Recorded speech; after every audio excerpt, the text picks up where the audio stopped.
Hello, everybody. Good evening, and welcome back to the latest edition of the Debrief here on the Blood Red channel. I'm your host, Edward K. Joining me this evening is Matt Addison, and we are, of course, going to be going over Liverpool's 5-1 victory over Toulouse at Anfield. A game that, in the first half, when we're discussing these Europa League games, Matt, I usually do have to preface it a bit with sometimes, the quality of these teams. It is easy to get carried away when you see a really good performance, but Toulouse at points in the first half played pretty well in spells. Obviously, got that goal on the counter attack was pretty impressive. They didn't look like too bad of a team, and Liverpool still in the end it ended up being a bit of a hammering, really, didn't it? Yeah, it just goes to show really that Liverpool are in the wrong competition, aren't they? They shouldn't have been as poor as what they were last season. They should be in the Champions League. If they were in the Champions League, they'd be one of the favourites for the Champions League. And this was a second string Liverpool who just brushed past them without really trying, to be honest. Right from the Diogo Jota goal where the defenders just seemed to part and let him run through and score. Obviously, then they get the equaliser. But beyond that, it was pretty easy, to be honest. There was some good performances there. I was impressed with, Endo and Gravenberch and one or two others as well. I thought had good games. There's obviously positives from being able to rotate, bringing in some of the younger players who did okay. But ultimately, it was just far too easy. It wasn't particularly interesting. We didn't particularly learn that much. It was just a game that Liverpool have won. They've put themselves in an even better position to get themselves through. But ultimately, you see that was a team really that's just a level above this level, where Toulouse are probably a level below, to be honest. They did okay in patches, but they are in the bottom half in France. They're not a particularly, impressive team, and Liverpool should be able to go to France and win fairly comfortably in a couple of weeks' time. So, yeah, it's one of those where there were definitely positives to take. There's certain things that were interesting, but I don't think we can learn a great deal about this. It's kind of just what we expected, really, from the Europa League group stage. Liverpool are getting through fairly comfortably. Good opportunity to rotate, but beyond that, not a great deal else to report on. Yeah, you mentioned the performances of Gravenberch and Endo, so it's probably easiest to start on that midfield, really. And I think for me, Ryan Gravenberch probably was the star of the night for Liverpool on a night where there was, like you say, a few pretty good performances. Obviously, ended up getting the goal after what Darwin Nunez did. I'm sure we'll touch on that shortly, but I thought he really deserved the goal. Those driving runs from midfield all night. He was really powerful. He was a real creative influence from midfield. And at £35 million, he's only 21. He's a full international for the Netherlands, even if Ronald Koeman, he might not be in his best books at the moment. But, I'm sure he will be in no time, especially with the performances he's putting in for Liverpool. It looks like they might just have another bargain on the hands, doesn't it? Yeah, we keep saying it. It's hard to judge him, obviously, on tonight, because you'd expect him to be able to stand out in a game like this. But from what we've seen of him so far in a Liverpool shirt, it's been pretty impressive. It gets stranger by the game that Bayern didn't really play him at all and didn't give him any opportunities. It wasn't the case that he didn't impress when he was there. He just didn't get the opportunity to do that. And we've seen, obviously, Liverpool have given him that platform. I still think he needs a bit of match sharpness. He doesn't seem to be able to last more than about an hour, but game by game, it's getting progressively more impressive in terms of his stamina and his ability to keep himself on the pitch. He's obviously benefited a lot from, Curtis Jones being suspended. I didn't think Jones had the best game tonight, but, generally speaking, this season has been excellent and obviously would be in there ahead of him. But, he's had that opportunity with Jones's red card and been able to play a little bit more and has impressed. I thought he was good. I really like the way that he takes the ball sort of on that half turn and instantly is on the attack and is trying to get the wrong side of the defender. So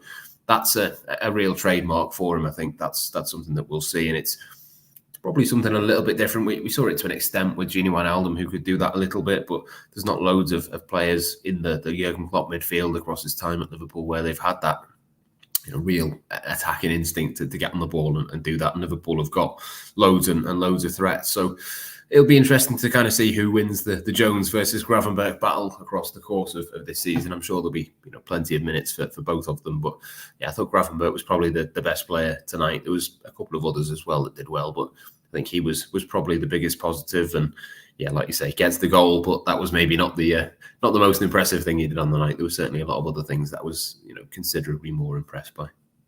Yeah, sticking with the midfield, and I mean, Endo, obviously the other one, probably the name on everyone's lips. I mean, it's not really a bit of an open secret that Jurgen Klopp hasn't quite trusted him yet in any of the big games. Obviously, to play that number 6 role, he has sort of persisted with McAllister there in the Premier League so far, at least. But you know, a really good moment for him to get a goal, a really really good header as well, actually, and probably just a much needed boost for him. And I mean, overall, just a really good performance from him this night, from him tonight. So, do you think that's just going to give him that extra little bit of confidence that he might need to kick on and give McAllister a real push for competition for starting in that number 6 role in the Premier League? I think it's a hard one to say that he's ever going to be in that first 11 for some of the bigger matches. I think for me, Alexis McAllister is a couple of levels ahead of him in terms of sort of the bigger games and the more important ones. But you need players to come in and be dependable in these kinds of matches, particularly when you've got a group of young players as well. When you think of the players around him, as you know, he started with Chambers, Callum Scanlon's come on, you've had Jarell Kwanzaa come on as well. Like it's not an experienced backline. It's something that he would have needed to offer a little bit of protection, talk them through the game. I noticed as they came back onto the pitch in the second half, he was kind of having a chat with a couple of the younger players and just sort of pointing them in the right direction, giving them a little bit of encouragement. So I think you do need players like that within your squad. I don't think, as good as his performance was, I don't think a performance like that against Toulouse is going to be enough to change Jurgen Klopp's mind for the weekend or anything like that. But at the same time, if you're him, why not look at it and go, well, he's probably going to play 90 minutes in each of the Europa League group stage games. Bournemouth away next week in the Carabao Cup, he's pretty nailed on to get that one. Liverpool have obviously got to focus on the Premier League, but there's 3 competitions, 3 cups that they can realistically go all the way and challenge in. I think the Carabao Cup, if they can continue their progress in that, Man City are already out. There's a couple of teams who've maybe not got as far as what you thought, and maybe there's a bit of an opportunity for Liverpool, and certainly the Europa League is, like we said at the start, they're clearly a level above. We don't know who's going to drop out of the Champions League and come into it, but you'd still fancy Liverpool, I think, to go a long way. And if he can be, a regular in maybe the other 3 competitions and maybe leave, McAllister the Premier League games, I think Liverpool will go a long, long way in each of those 4. So it wouldn't quite be the quadruple of what it would have been a couple of years ago because of the Europa League. But there is a real opportunity. I think we've seen so far this season the real strength and depth that Liverpool have gotten. And for me, that's what Endo is. I don't think he's necessarily someone who's going to climb up that pecking order, but look, if he plays in each of the Europa League games and in each of the domestic cups this season, I mean, it's too late for me to be doing the maths on how many games that'll be, but, quite a lot of games and a substantial amount of games for him. I think he'd certainly take that. If you offered him every Europa League game and an FA Cup and Carabao game and, Alexis McAllister can have the Premier League, I think he'd probably shake on that and probably Liverpool would too. Yeah, Liverpool got a great chance of going deep in all those competitions, which, of course, would mean more opportunities for Endo to play. He's obviously going to get more chances in those competitions, but midfield, obviously not the only place. There's plenty of competition for places this season. Up top, Darwin Nunez, Diogo Jota, and Harvey Elliott, it was on the right to start with. I mean, just quickly to start with, before we go on to Jota and Nunez, what did you think to Harvey Elliott on the right of a 3? Because he's still not really pinned down quite where his position is in this Liverpool side and where his future is going to be. I mean, I've thought in the past he might end up being sort of a natural replacement for Salah, purely because of how much he's spoken about, how much he looks up to him, and how much he gets a lot of advice from him before, and obviously playing in the same position. What did you think to him there tonight? Yeah, I think he did okay. Again, it's hard to judge him in terms of these games. These are the games that you'd expect him to be able to take control of. I thought there was some good moments from him, some nice touches. You kind of know what you're going to get from him. Probably a little bit unlucky to be the only player that got booked. I think there was a few other tackles that were similarly as bad without having seen it back. But I think it's a tricky one to know where his best position is. I did wonder when I saw the team sheet tonight if it was going to be a 4-4-2, and maybe Jones on the left and Elliott on the right, and maybe Jota and Nunez as a front 2. But I think that maybe would have suited him a little bit more than where he was. He kind of got caught maybe a little bit halfway between the midfield and the forward line at times. But look, I'm not worried about him at all. I think he's a player that is probably at where he should be at the moment. I think playing in these matches, similar to Endo, if you said to Elliot, you can be, a key man as Liverpool go for 3 out of the 4 competitions that they can be in this season.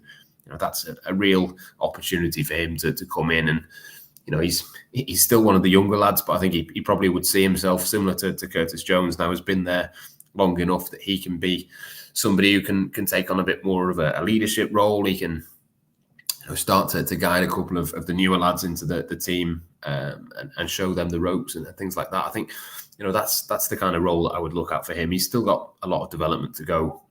Neither of us are particularly convinced on which position it is that he's going to play long term. But, you need, again, similar to Endo, you need players like that within your squad that you can play in a couple of different roles. Obviously, we don't want to see Mohamed Salah playing every single match. That's an opportunity for him. And obviously, AFCON, I don't know how many games it is that Salah will miss, but you've got to find a solution for that. It's probably going to be too soon for Ben Doak. Obviously, he's injured at the moment, so he can't play. But I think even if he's back and in decent form, it would be a lot to ask him to step in for Salah. So I think maybe Harvey Elliott would be the obvious one to have, a left-footed attacker in the team for those matches. So there will be opportunities. I think he did okay tonight. I think he's definitely played better, but I really do like him in the Premier League coming off the bench. He seems to have found a real niche, really, in terms of just being the best solution, really, for Jurgen Klopp to turn to off the bench. I don't think anyone else can sort of read the game and step into it as quickly as what he can. There's certain players over the years that have really struggled to come into the matches. I think Roberto Firmino was one, really, that never particularly looked great when he came off the bench. He was kind of, you start him or you don't use him at all, where Harvey Elliott seems to have got the knack of coming off the sidelines and doing well. So look, he won't want to long-term be a player for rotation and coming off the bench, but for the time being, even if it's this season and next, he's still young enough that that's a realistic and reasonable thing for him to expect. So yeah, a decent performance tonight. Again, not going to be one that puts him into the team for the weekend, but he's in decent nick and he's doing pretty well, I think, at the moment. Yeah, he was fantastic off the bench against Newcastle in that one where Darwin Nunez obviously scores that brace. But moving on to Darwin Nunez and Diogo Jota as well. I mean, when I saw the team news, you look at them two in that front three, and both just such consistent goal threats now, but in such different ways. Obviously, Jota, bit of a fox in the box, really. He's amazing at getting the space to shoot and get a shot off. Obviously, tonight showcased his class with that sort of slaloming run and then the finish. And then Darwin Nunez, obviously, is sort of just explosive pace. I mean, it was a great finish with his weaker foot for the first goal, but then the incident for the Gravenberch goal, I mean, that just pretty much encapsulates him as a player, doesn't it, really? I mean, it does everything right. I mean, fantastic turn, takes the keeper on, and then just somehow manages to hit the post. But, I mean, ended up assisting Gravenberch, so not really something to worry too much about in the end, is it? No, I hope it doesn't knock his confidence too much. I think he's, as Jurgen Klopp would say, in a good moment. He said that a couple of times about him for the last couple of weeks, and like you say, he did everything right apart from that finish. I've watched it back a couple of times and I cannot work out how he's managed to miss that. I don't know if he's slightly off balance or what, but he seems to be a world beater or absolutely terrible and nothing in between. And yeah, it's a really strange one. I think he is clearly in a decent sort of shape at the moment. He's in decent form, but I just hope that you could see him even as the ball was dropping for Gravenberch to put into the goal. He was on the floor with his head in his hands.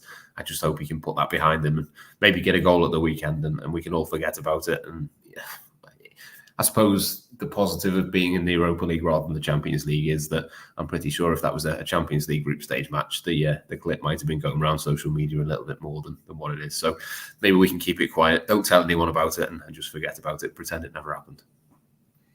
Yeah, like you say, I think if that happens at 0-0 in the 90th minute in a Premier League game, it's a very different conversation, isn't it? I don't think it's going to knock his confidence too much. It looked like he actually saw the funny side of it when he got subbed off pretty much immediately afterwards. I mean, at that point in the game, I don't think there was many people in the fan base who found that anything other than slightly amusing, really. But you mentioned, obviously, earlier on a few youngsters getting their debuts. Obviously, it was a start for Luke Chambers and a few others coming on as late substitutes. just sort of finishing on that, what does that say about the strength of the youth prospects Liverpool have got in and around that first team? I mean, we're already sort of familiar with Jarell Quansah, but a few more lads making their debuts tonight. It's just positive signs for the future, isn't it, really? Yeah, it was no surprise to me really that Luke Chambers was the one who was involved. He was the one that I thought would start. I think if you'd have asked me at the end of last season which Liverpool young defender would be, stepping up into the first team, it probably would have been him over Jarell Quansah. And that's not, to say anything bad about Quansah. He's been excellent when he's played, and he is a real talent. And I thought he was really, really composed when he came on tonight as well. But I think for Luke Chambers, there's an opportunity really to get himself into the team. He's so impressive at youth level.